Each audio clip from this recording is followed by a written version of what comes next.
سلام رفقا. سالها دعا کردم اما هیچ چیز عوض نشد. دلم گرفت و به خودم گفتم شاید خدا صدای منو نمیشنوه. همون شب همه چیز شروع شد. رضا هستم، مردی که هر روز با زندگی دست و پنجه نرم میکنه. زندگی ما ساده بود، اما ساده بودنش به معنی آسون بودنش نبود. اجاره ها روی دوشم فشار می آورد. قسط ها تهدیدم می کرد. خرج مدرسه بچه ها همیشه بیشتر از توانم بود. هر شب وقتی سرم رو روی بالش می زاشتم دعا می کردم. اما ته دلم یه حس سنگین داشتم. همون حسی که آدم وقتی از کار و زندگی خسته میشه حس میکنه داره فرو میریزه. من پول زیادی نمیخواستم. فقط نمیخواستم جلوی زن و بچم کم بیارم. مریم همسرم همیشه با لبخند کنارم بود. اما من میدیدم چطور دلش میلرزه وقتی من باز هم دیر میرسیدم یا یه پرداخت عقب افتاده داشتم.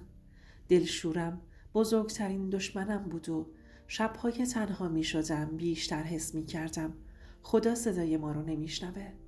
هر روز که میگذشت حس میکردم بیشتر از صبرم استفاده شده. آدم‌هایی که اسم خدا رو هم نمی آوردن راحت‌تر از من زندگی میکردن. این حس ناامیدی آروم آروم تو دلم ریشه میکرد و من نمیدونستم چی کار باید بکنم. دعا میکردم اما کم کم دعام تبدیل شده بود به جمله‌ای که با خودم میگفتم شاید خدا الان صدای منو نمیشنوه. یه روز وقتی بچه ها خواب بودن نشستم کنار پنجره و نگاه کردم به کوچه خالی جلوی خونه. هیچ تغییری نکرده بود. هنوز هم همون اجاره ها، قسط ها و نگرانی ها بودن. اما این بار متوجه شدم چیزی مهمتر از پول و زندگی بیرونیم وجود داره. آرامش خانوادم. نمیتونستم اجازه بدم اضطراب و خستگی من لبخند مریم و شادی بچه ها رو خراب کنه. همون شب دعا کردم، نه برای پول بیشتر، نه برای چیزای بزرگتر، فقط برای اینکه جلوی خانوادم کم نیارم و جلوی بچه هام شرمنده نشم. جملم ساده بود اما پر از معنا. خدایا فقط نذار شرمنده زن و بچم بشم. همین جمله پایه همه اتفاقهایی شد که بعداً زندگیم رو زیر و رو کرد. همون شب دعا کردم و منتظر جواب بودم. حس کردم یه چیزی توی درونم داره میشکنه. خستگی از قسط ها، اجاره ها و فشار زندگی. انگار ته دلم ریشه کرده بود و هر لحظه بزرگتر می شد. مریم کنارم نشسته بود و با همون لبخند همیشگیش، اما من می دیدم چطور چشماش پر از نگرانیه. سعی می کردم لبخند بزنم اما لبخندم خشک و بیجون بود. فکر کردم خدایا چرا هنوز چیزی تغییر نکرده؟ انگار جوابم دیر شده بود. این جمله ساده ولی پر از شک کم کم تبدیل شد به صدای مخفی درونم که هیچ کس نمیتونست بشنوه. هر روز آدم‌هایی رو می‌دیدم که حتی اسم خدا رو هم نمی آوردن. راحت تر زندگی می‌کردن و من حس می‌کردم دارم عقب می‌مونم. یه شب وقتی بچه ها خواب بودن دوباره کنار پنجره نشستم و به تاریکی کوچه نگاه کردم. سکوت فضا مثل سنگینی زندگی روی شونه هم بود. یه فکر خطرناک به ذهنم زد. شاید دعا کردن فایده نداره. شاید باید خودم یه کاری کنم. اگه بدونی بعدش چی شد میفهمی چرا هنوز صدا میلرزه. چند روز بعد وقتی خستگی و فشار زندگی هنوز روی شونه هم سنگینی می کرد یه تصمیم کوچیک ولی خطرناک گرفتم. تصمیمی که از بیرون به نظر هیچ اشکالی نداشت اما برای ایمانم امتحان بود. به خودم گفتم اگه خدا میخواست جواب بده تا حالا داده بود. شاید وقتش نبوده. مریم اون شب کنارم نشسته بود و به من نگاه میکرد. لبخندش کمی خشک شده بود. چیزی نگفتم، فقط سکوت کردم. ولی قلبم پر از اضطراب و ترس بود. میترسیدم این شک و تردیدم ایمانم ازم بگیره. فردای اون روز وقتی تصمیمم رو عملی کردم همه چیز تغییر کرد. نه معجزه‌ای رخ داد، نه پولی ریخته شد تو جیبم. ولی مسیر زندگیم یکم نرمتر شد. فشارهای زندگی قابل تحمل تر. وقتی خدا جوابمون رو دیر میده، واقعیت اینه که شاید جوابش همیشه بوده. فقط ما صبر نداشتیم. صبح که بیدار شدم، باز همون سنگینی و استرس روی دوشم بود.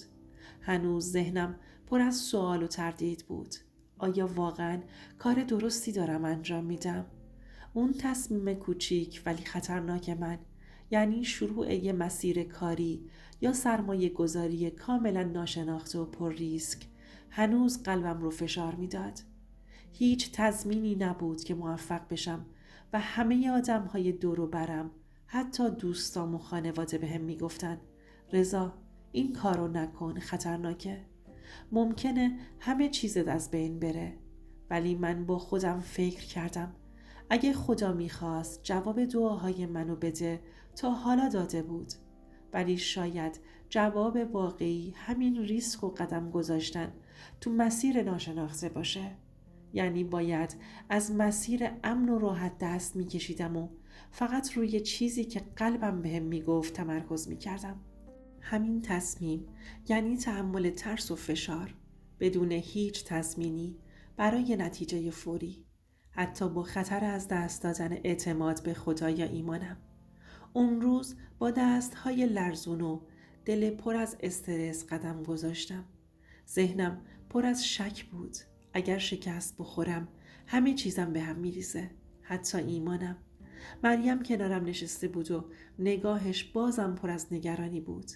ولی یه صدای آروم توی دلم میگفت فقط جلو برو، هر چی پیش اومد مسیرت باز میشه.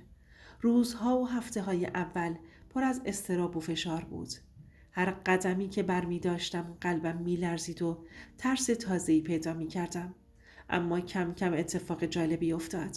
آدمها و شرایطی که قبلا سر راهم بودن آرومتر و قابل مدیریت تر شدن. حالا می تونستم به راحتی خواسته های خانوادم رو برآورده کنم. قبلا هر پول و وقتی که داشتم برای خودم و اضطراب ها مصرف می شد. ولی حالا می تونستم به اونها کمک کنم. خرج لازم و درست خانوادم رو تأمین کنم. این حس آرامش و هموار شدن مسیر زندگی چیزی بود که هیچ پول و معجزه ناگهانی نمیتونست جایگزینش بشه. میدونی چرا این تصمیم سخت مهم بود برام؟ چون ایمان و اعتقادم آزمایش میشد. هر لحظه حس میکردم شاید اشتباه کردم، شاید مسیر اشتباهه، شاید شکست بخورم، ولی ادامه دادم. اعتماد به نفس واقعی پیدا کردم. قدرت تصمیم گیریم بیشتر شد و فشار زندگی کمتر حس می شد.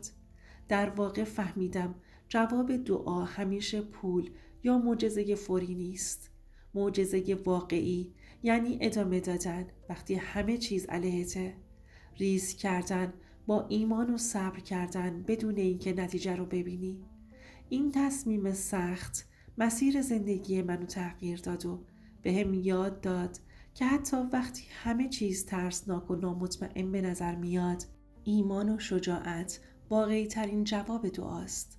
روزها و هفته ها گذشت و من دیگه اون آدم پر از شک و ترس نبودم که قبلا کنار پنجره نشسته بود و از خدا انتظار جواب فوری داشت.